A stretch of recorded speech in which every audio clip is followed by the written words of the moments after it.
Coming up on Mountain News this morning, construction is set to begin on a new recreation center for one county in our region, and a group of Kentucky students gets the opportunity of a lifetime to fly high in the sky.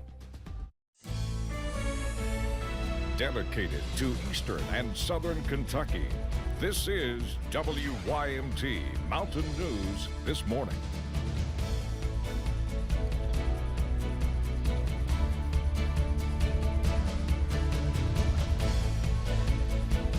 6 o'clock here on this Thursday morning. I'm Dakota Makris. Good morning to you.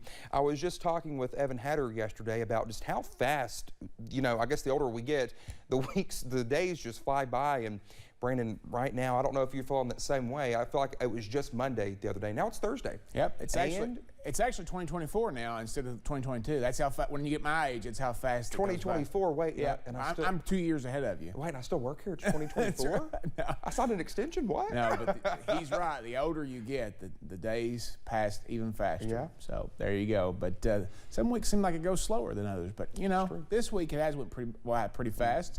This morning, we're tracking a little bit of rain as we head into festival season. Officially starts today with Hillbilly Days and some rain back out to the west. You see it there approaching Louisville and I-65 this morning, heading downtown to Pikeville there at basically the epicenter of Hillbilly Days this morning, right there next to the parking garage and just down the street from the Appalachian Wireless Arena. You see some of those food booths already set up there waiting for folks to come by this morning and visit. A little bit later anyway, we'll see temperatures already in the 50s and 60s as you head out the door this morning.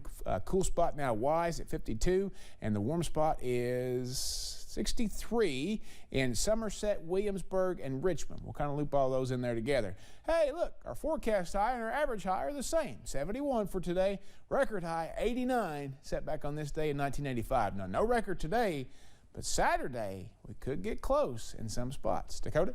All right, thank you, Brandon. More Americans want recreational marijuana to be legalized in their states. That push continues here in Kentucky with different groups advocating for a change. Now, even the governor is hinting he's ready to do more on the issue. Grayson Passmore reports. Now, this is the will of the people. I hope that the legislative branch will listen to it. If not, we're going to explore executive options. A strong message from Governor Andy Beshear last Monday, after the bill that could have legalized medical marijuana was killed in the Senate more than a week later.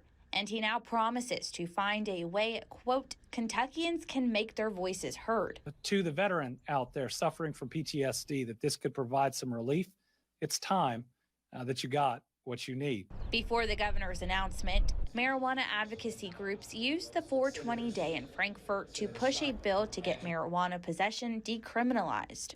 That Kentuckians are crying out for cannabis reform, for decriminalizing marijuana. Yet, this body adjourned without doing the people's business. This group claims lawmakers were wrapped up with other marijuana matters and couldn't get to the issue. While the medical marijuana bill wasn't heard before a Senate committee, Senate President Robert Stiver says he's not against it, but says he thought the study sizes being used were too small. And then that would give us the impetus to come back maybe within a year and say this is what marijuana could be used for or not be used for. Although the legislative session is over, their fight continues the night before some type of announcement from the governor. But we're going to look at what legal options are out there. That was Grayson Passmore reporting. Governor Beshear says today he will be announcing steps to move the conversation forward and how Kentuckians can make their voices heard. The Painesville-Johnson County Chamber of Commerce hosted its 2022 legislative breakfast yesterday, discussing this year's General Assembly. Senator Philip Wheeler and Representative Bobby McCool took the stage as locals grabbed breakfast, chatting over coffee about the highlights from the session. With topics from road funding to coal severance money, Senator Wheeler says it was a nice way to touch base with those who may not have been following everything that was happening in Frankfort. Everybody has their own issue, and they may not be focused on other things as well. So I think after the session's over, coming to events like this chamber meeting is a way to bring out more of what we do to a broader spectrum of folks. Chamber officials say hosting this type of forum gives them a way to make sure local leaders and business owners are connected with legislative efforts from across the Commonwealth.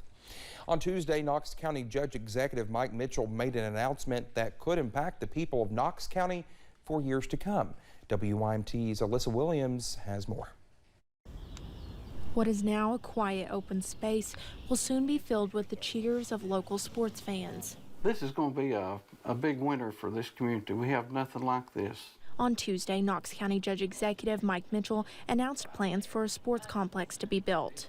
The design is pretty well in place. The property that we bought is ideal. We couldn't ask for anything better. The sports complex will be located less than half a mile from US 25 East and will span across more than 100 acres. The property lays really well and it's centrally located to town, so it's really easy for a lot of people to access, and my hope is that just a wide range of people get to enjoy it and get to benefit from it. The complex will include baseball, softball, and soccer fields, a tennis court, an amphitheater, a sensory playground, and even a non-motorized boat ramp to access the Cumberland River. I think it really hits a broad range, of people, and anytime you can give our young kids more opportunities, I think it's a great thing for our county. This multi-million-dollar facility will be built in 3 phases, with construction beginning as soon as late summer. Well, it's extremely excited. I've been answering emails all morning from other community partners that's reached out that wants to participate and be a part of this.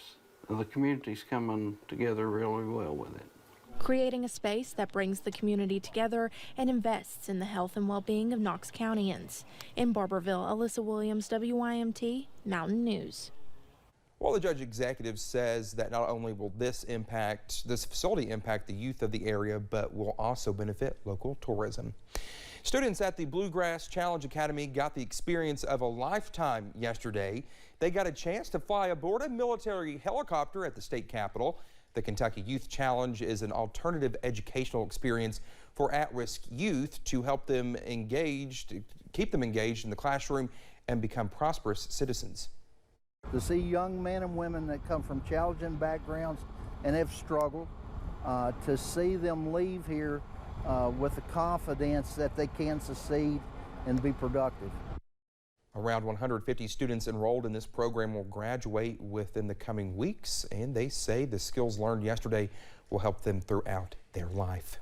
Youth camps and summer activities are expected to be much more normal this year than last year, but data from the U.S. Chamber of Commerce shows in many industries 35 to even 60% of job openings are not filled.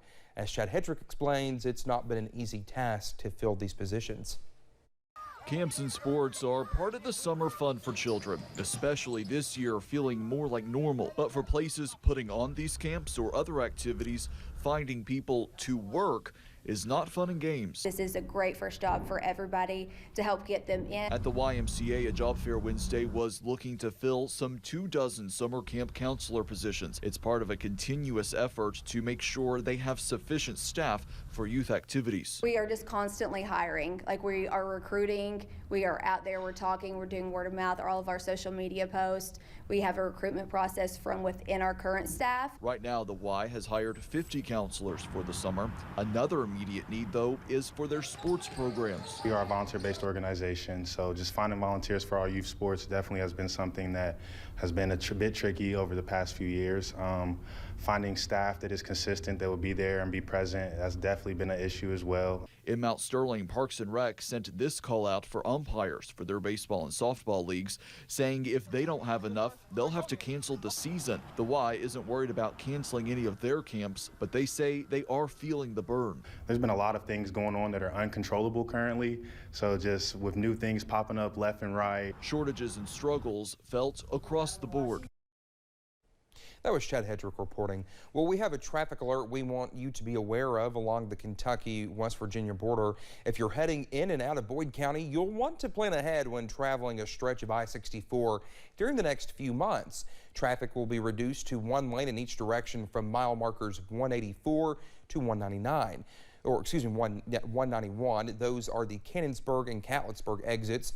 East and westbound traffic entering the work zone must merge left while the right lane is closed. The $9.5 million project includes ditch line repairs and crews fixing embankment slides, as well as drainage work and in-depth pavement repairs.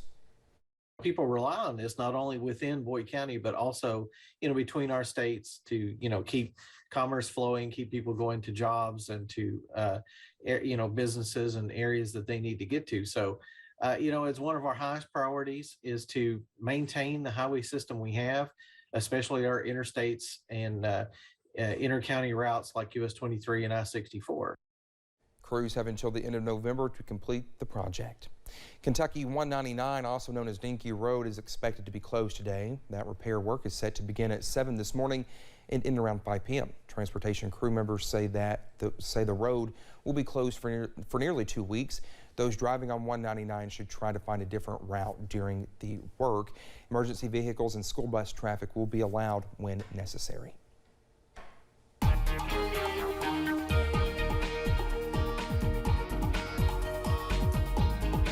Just before 6:11 here on this Thursday morning, and some rain showing up on live pinpoint Doppler radar. Not necessarily everything green there falling, but back toward Louisville and I-65, even just west of Lexington out toward Frankfort.